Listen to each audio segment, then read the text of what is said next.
I was thrown at the Alpha King's feet, bruised, chained, and dismissed as a filthy rogue.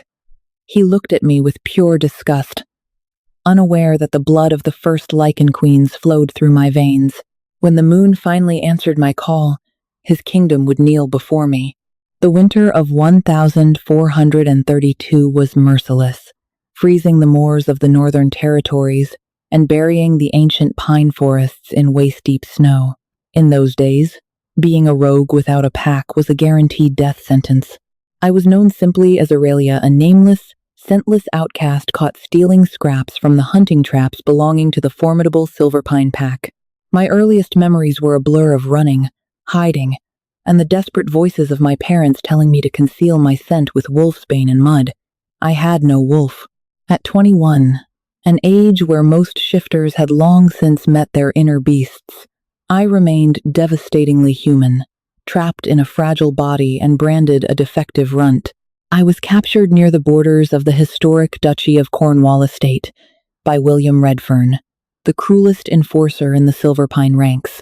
His massive, scarred hands gripped my hair as he dragged me through the heavy oak doors of the royal stronghold. The great hall was a cavernous marvel of medieval architecture, illuminated by roaring hearths and thousands of tallow candles that cast long, dancing shadows against the tapestries. At the head of the hall sat King Caspian. He was a terrifying vision of primal authority. Broad-shouldered and cloaked in dark furs, Caspian possessed piercing ice-blue eyes that missed nothing.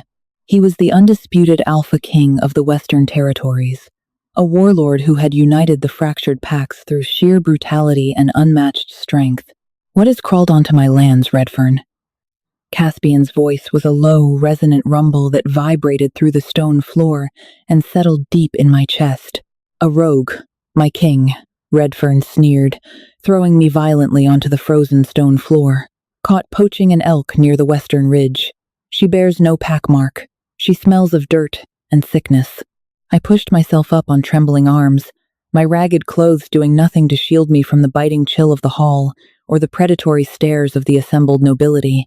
When I finally lifted my gaze to meet the king's, an electric shock violently snapped down my spine. The air in the room suddenly grew thick. A scent of crushed pine needles, wood smoke, and rain hit my senses with the force of a battering ram. My heart hammered against my ribs, and my dormant soul screamed a single, terrifying word: mate. Caspian froze. His knuckles turned white as he gripped the armrests of his throne. I saw the recognition flash in his icy eyes, followed instantly by a wave of revulsion. The moon goddess had paired the supreme Alpha King with a worthless, wolfless rogue. It was a cosmic joke, a humiliation he was entirely unprepared to accept. "You reek of the wilderness, scavenger," Caspian spat, his voice laced with a venom that masked his internal panic. "You are nothing but a parasite feeding off the hard work of my pack." Beside him, lounging elegantly on a velvet-draped chair, was Lady Vivian Carmichael. She was the daughter of a powerful southern lord, widely expected to be crowned queen. Vivienne possessed a coat of pure silver in her wolf form, and a heart as cold as the winter outside. "Look at her, Caspian," Vivian purred, her lips curling in a wicked smile. "She doesn't even have the aura of a shifter. She's a defect. Just slit her throat and throw her to the hounds." "No," Caspian commanded, his gaze never leaving mine. The conflict in his eyes was a storm of instinct and pride. "Death is too merciful for thieves. She will repay her debt in the scullery. Let her scrub the floors and serve the pack she attempted to steal from. Strip her of her furs and give her the rags of a servant." He stood, his massive frame towering over the hall, and delivered the final, crushing blow. "I, King Caspian, reject any bond, seen or unseen, with this lowly rogue. She is nothing to me." The words felt like a physical blade twisting into my chest. The mythical mate bond, fragile and newly formed, shattered into a million jagged pieces inside my soul. I coughed, tasting copper as a trickle of blood ran from my nose, the physical toll of an alpha's rejection. I didn't cry. I simply stared back at him with a hardened resolve. He thought I was broken, but deep within my blood, Something ancient and heavy shifted in its sleep. The next 3 months were a masterclass in misery. I was confined to the damp subterranean kitchens of the castle, placed under the tyrannical rule of Martha, the head maid. My hands blistered and bled from scrubbing the rough-hewn stone floors with lye, and my body grew leaner on the meager rations of stale bread and watered-down broth. Yet, I was surviving. Despite his rejection, Caspian couldn't stay away. He found excuses to patrol the lower levels. I would often catch him standing in the shadows of the arched corridors, watching me struggle with heavy iron cauldrons. The mate bond, though rejected on his end, still hummed with a dark, twisted energy. He loathed me for what I represented, a weakness, a stain on his perfect royal lineage, but his wolf was slowly going mad with the desire to claim me. Vivian noticed his distraction. Her cruelty toward me escalated from passing insults to targeted torment.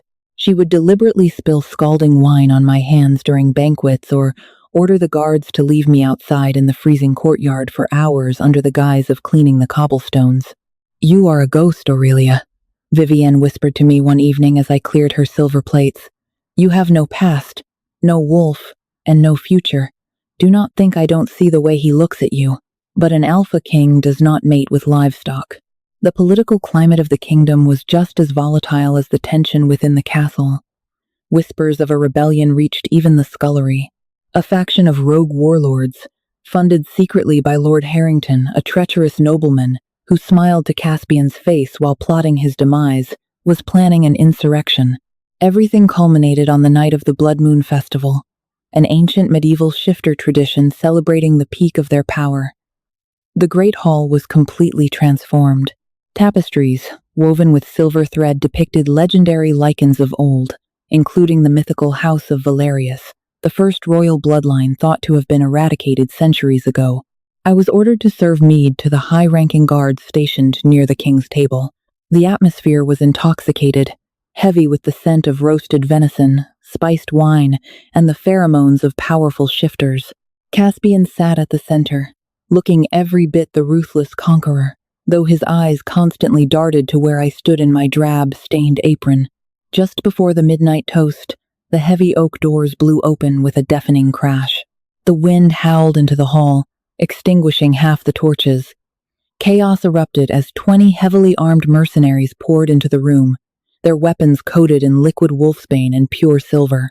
They bypassed the drunken guards with alarming speed. "Assassins!" Redfern bellowed, shifting into his massive brown wolf, but he was quickly overwhelmed by 3 men wielding silver-barbed nets. Through the panic, I saw the true threat. A man clad in dark leather, reeking of Harrington's distinct scent, vaulted onto the royal table. He held a jagged silver broadsword, aiming directly for Caspian's chest.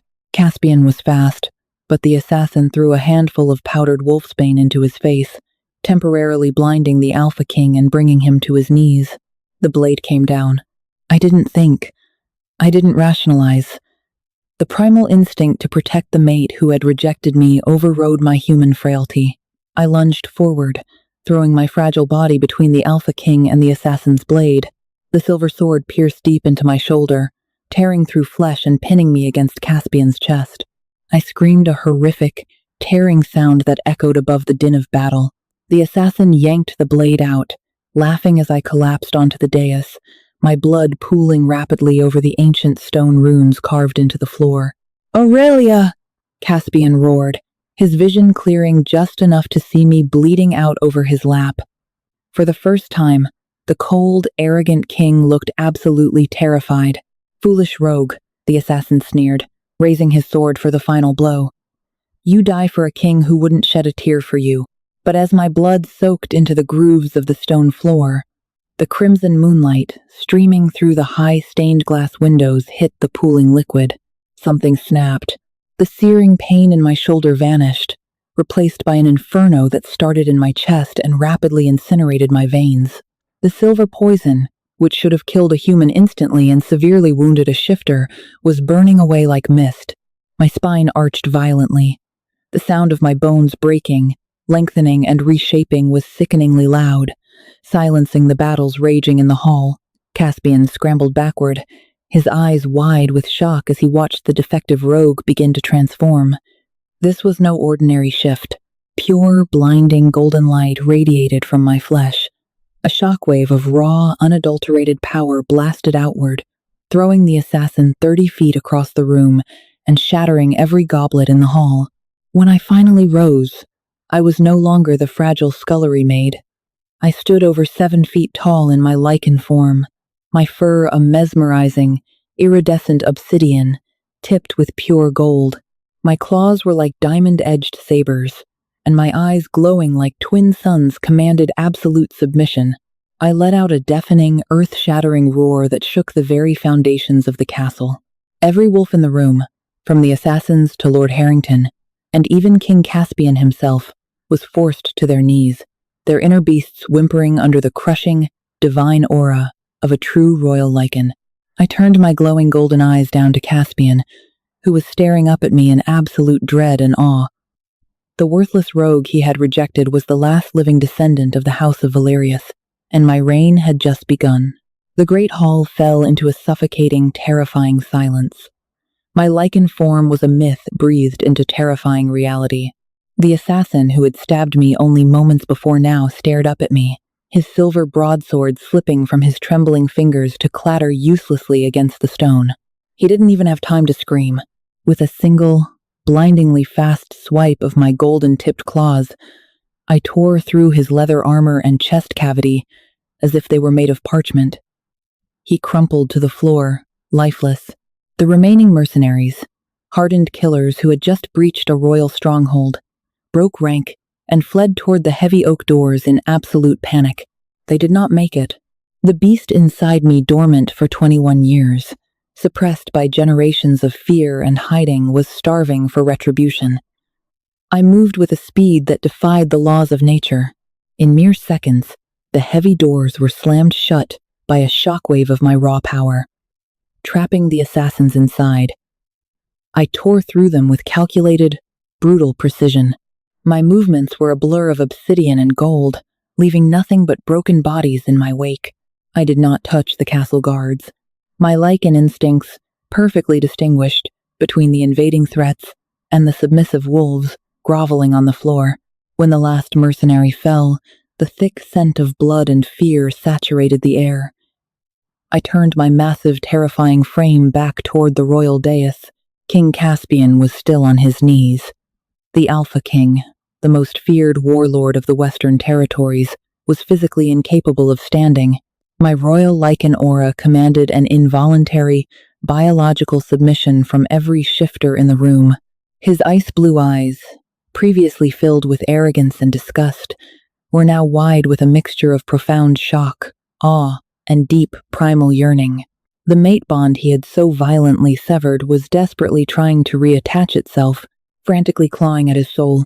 Beside him, Lady Vivian was curled into a pathetic ball, weeping in sheer terror, her silver wolf whimpering inside her mind. Witchcraft! Lord Harrington suddenly shrieked from the back of the hall, desperately trying to salvage his failed coup. He pointed a trembling finger at me. She is a demon, a dark entity. Kill her, Caspian. Order your men to kill her. Before Caspian could even open his mouth to speak, a frail, trembling voice echoed from the corner of the room. It was Maester Godfrey, the elderly historian and lore-keeper of the Silver Pine Pack. He was on his knees, but his eyes were shining with tears of absolute reverence. "Hold your tongue, Harrington, you ignorant fool," Godfrey rasped, his voice echoing in the silent hall. He bowed his head until his forehead touched the cold stone. "Look at the golden tips of her fur. Feel the weight of the crown in the air. That is no demon." Godfrey looked up, his voice trembling with historical awe. In the year 1204, the history books claimed the House of Valerius was eradicated in the massacre at the York Moors. The original rulers of our kind, the royal Lycans. We were told the gods punished them, but it was a lie spun by the usurper packs to steal the continent. She is the true heir. She is the Lycan queen. The revelation washed over the hall like a tidal wave. Whispers erupted among the nobility. the realization dawning on them that they had subjugated, starved, and humiliated their rightful sovereign. Slowly, the golden light radiating from my fur began to dim. The massive muscles and elongated bones retracted, reshaping with startling speed until I stood before them once again in my human form. But I was no longer the frail, broken scullery maid. The silver-inflicted wound on my shoulder was completely healed, leaving unblemished skin. My posture was straight, my aura crackling with residual power, and my eyes, though human, still flashed with a dangerous, predatory gold. The rags of my servant dress hung off my body, stained with the blood of my enemies, yet I stood taller than anyone in the room. Caspian finally managed to push himself up. He stumbled forward, his arrogant composure entirely shattered. He reached out a trembling hand toward me, his voice cracking. "Aurelia, my mate," he whispered, the words heavy with a desperate, agonizing longing. "I didn't know. By the goddess, I didn't know. You are magnificent. Please, forgive my blindness. Take your rightful place at my side, as my queen." I looked at his outstretched hand, then up at his desperate, handsome face. The mate bond hummed, trying to trick my heart into falling into his arms. But I remembered the cold stone of the scullery floor. I remembered the hunger, the whippings, the freezing courtyard, and the sheer cruelty in his eyes when he rejected me for being weak. "You did not reject a rogue, Caspian," I said, my voice echoing with an unnerving, dual-toned resonance of both woman and Lycan. "You rejected a soul. You looked at a creature you believed to be helpless, and you chose cruelty. You did not want the woman. You only want the crown." Caspian flinched as if I had struck him, his face draining of color. "No, Aurelia, please. Do not speak my name," I commanded, and the sheer force of my voice forced him to take a step back. "I accept your rejection, Alpha Caspian. The bond is dead." A collective gasp echoed through the hall. Caspian fell to his knees, clutching his chest as the agony of a finalized rejection tore through his heart. It was a pain I knew intimately. "I am leaving the Duchy of Cornwall," I announced, my gaze sweeping over the terrified nobility, lingering on the treacherous Lord Harrington and the sniveling Vivian. "I suggest you look to your own house, Caspian. It is rotting from the inside." Without another word, I turned and walked out of the great hall. The heavy oak doors parted for me without me having to touch them. No guard dared to stop me, no wolf dared to follow. I walked out into the freezing winter night, the snow melting instantly beneath my bare feet, my internal fire guiding me north. I was heading to the Grampian Mountains in the Scottish Highlands. If the history books held any truth, that was where the remnants of my loyalists had fled centuries ago. It was time to build my own kingdom. 6 months passed. The harsh, unforgiving peaks of the Grampian Mountains had become my sanctuary and my fortress. High above the lochs, hidden within the ancient mists of the Scottish Highlands, I found them. They were a shattered, forgotten people, hundreds of shifters and dormant Lycans who had lived in exile, guarding the ancient ruins of the Valerius stronghold. When I arrived, shifting into my golden-tipped obsidian form, the mountains echoed with their triumphant howls. Under the guidance of Lord Arthur Pendleton, a grizzled, fiercely loyal veteran of the old wars, I learned the true extent of my powers. I wasn't just a werewolf. A royal Lycan possessed strength that rivaled 50 wolves, the ability to heal from fatal wounds in seconds, and the telepathic command over any shifter who swore fealty to my blood. We rebuilt our army. I stripped away the medieval hierarchies that plagued packs like Silverpine, creating a legion built on loyalty, not fear. I was crowned Queen Aurelia Valerius, and the northern winds carried whispers of my rising empire down to the valleys. But as my power grew, the southern territories crumbled. News from the Duchy of Cornwall was dire. The finalized mate rejection had devastated King Caspian. His wolf had sunk into a deep, lethargic depression, weakening his connection to the pack and his authority. Sensing blood in the water, Lord Harrington and Lady Vivienne finally executed their grand treason. Harrington funded a massive army of mercenaries and rogue shifters, while Vivienne poisoned the minds of the Silverpine elders, convincing them that Caspian had lost the favor of the moon goddess. The coup was swift and bloody. Caspian was overthrown, captured, and chained in the very dungeons where I had once scrubbed floors. Harrington crowned himself Alpha King, with Vivienne at his side. Their first decree was the mass execution of anyone loyal to Caspian, plunging the territory into a dark age of tyranny and starvation. "They are slaughtering innocents, my queen," Lord Arthur reported one crisp morning, laying a scout's parchment on the heavy stone table of my war room. "Harrington is burning the western ridge. The people are crying out for a savior." I looked out over the misty valleys, the golden aura of my wolf humming just beneath my skin. Caspian's fate was the bed he had made for himself. But the people of the Silver Territories, the servants, the outcasts, the weak, did not deserve to suffer under Harrington's blade. "Summon the Legion," I ordered, my voice ringing with cold steel. "We ride south. We are going to take back the continent." The march of the Royal Lycan army was a terrifying spectacle. 2,000 massive wolves, their coats shimmering in the moonlight, descended from the highlands like an avalanche of fur and fang. We crossed the borders of the Cornwall estate within 3 days. Harrington's forces were waiting for us at the valley pass leading to the castle. They outnumbered us 2-1, a sea of snarling wolves and heavily armored mercenaries wielding silver weaponry. Harrington stood atop a ridge in his gray wolf form, howling a challenge. I did not stop. I did not slow down. I shifted mid-stride, my body erupting into the 7-foot-tall, golden-tipped Lycan. I let out a roar that shattered the very air, a sound so ancient and dominant that the front lines of Harrington's army immediately dropped to their bellies, their inner wolves paralyzed by the genetic command of their true creator. The battle was an absolute slaughter, but not by numbers. My loyalists swept through the panicked mercenaries, disarming them with brutal efficiency. I charged straight for the ridge. Harrington lunged at me, his jaws snapping for my throat. I caught him mid-air by the neck. With a sickening crunch, I drove him into the frozen earth, neutralizing him instantly. The false king was dead before the dust settled. The rest of his army surrendered, dropping their weapons and exposing their throats in absolute submission. I stormed the castle gates, tearing the iron portcullis off its hinges with my bare claws. The great hall was exactly as I had left it 6 months ago, though now it smelled of rot and fear. Vivienne sat on the throne, her face pale as a ghost, clutching a silver dagger as I approached her in my human form, draped in royal black furs and armor. "You," she stammered, dropping the dagger as my golden eyes locked onto hers. "You were a scavenger. I am your queen," I replied softly. "And you are stripped of your rank, your title, and your lands. Take her to the borders," I commanded my guards. "If she returns, execute her." Vivienne was dragged out, screaming and weeping, a fitting end for a cruel heart. "Bring him up," I ordered. Moments later, the heavy dungeon doors opened.